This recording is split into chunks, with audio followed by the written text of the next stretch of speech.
pasti akan ditepati.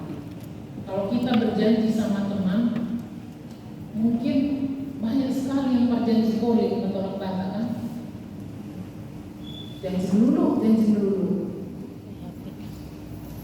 Tapi gak pernah ditepati janjinya. Lalu ingkar janji gitu ya.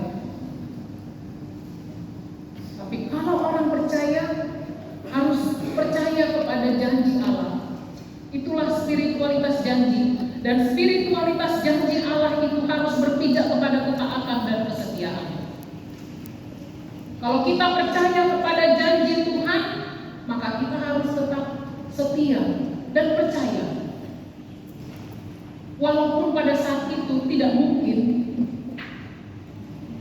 tapi ketika kita percaya terus pada janji Tuhan, disitulah kita terus mengalami spiritualitas janji Tuhan.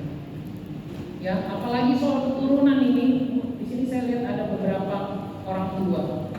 Dalam budaya Batak, keturunan ini menjadi salah satu harapan, cita-cita. Mungkin ada keluarga dari Hera atau Parumai kita masih belum punya keturunan, sudah 10 tahun, 20 tahun begitu.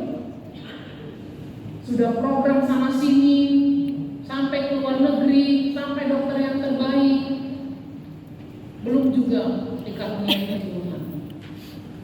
Ini menjadi sebuah pelajaran juga bagi kita, bahwa janji Tuhan itu tidak hanya melulu apa yang kita harapkan dalam cita-cita kita sebagai orang Batak keturunan. Kalau kita masih terus berkeyakinan janji Tuhan kepada kita, kita terus yakin Tuhan akan memberikan, it's okay, tidak apa-apa. Tapi kita juga harus mempersiapkan diri kita bahwa ketika kita tidak menerimanya nanti, atau kapanpun kita tidak menerima keturunan, atau anak cucu kita itu tidak diberkati keturunan, jangan sampai kita menjudge mereka atau mengurangi rasa kasih sayang kita kepada mereka. Sotunggabe mangorui, sangata mangorui, hasanapot tadi halak Batak. Jangan sampai kita menurunkan harga diri kita karena keturunan kita tidak sempurna, gitu ya. Ini juga menjadi peringatan bagi kita bahwa ketika kita tidak diberkati keturunan juga, bukan berarti kita tidak diberkati oleh Tuhan. Soal berkat Tuhan itu tidak dibatasi hanya dengan keturunan, ya. Jadi jangan sampai mengurangi sukacita kita. Abraham, dia percaya pada janji Tuhan di saat dia tidak percaya secara akal pikirannya. Banyak pengalaman yang saya tahu juga, banyak pengalaman setelah mengain dia bisa atau mengangkat anak, kemudian dia diberkati Tuhan secara alami, tidak dengan program-program gitu ya, atau tidak dengan program dia udah capek program sana sini, setelah pernikahan 15 tahun, 20 tahun dia boleh diberkati Tuhan keluarganya. Tapi ada juga sampai dia tua bersama istri atau suaminya, dia tidak juga diberkati Tuhan.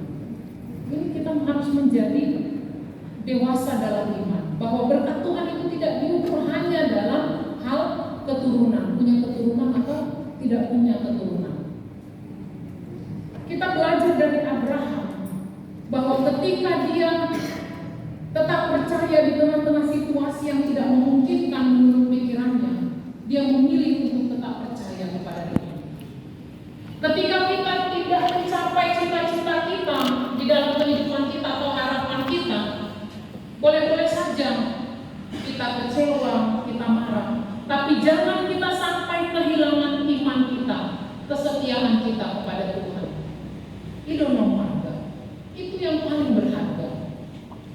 Ini nanti anak-anak muda ini, anak-anak remaja ini. Kalau kamu punya cita-cita menjadi A, menjadi B, ketika kamu tidak bisa mencapai ini, kamu malah menjadi C.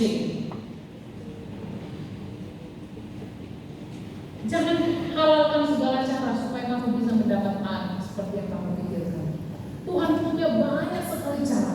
Tuhan punya banyak sekali pintu yang terbuka untuk kita untuk menjadi berkat dimanapun kita berada nanti. Jadi kalau kamu sudah berada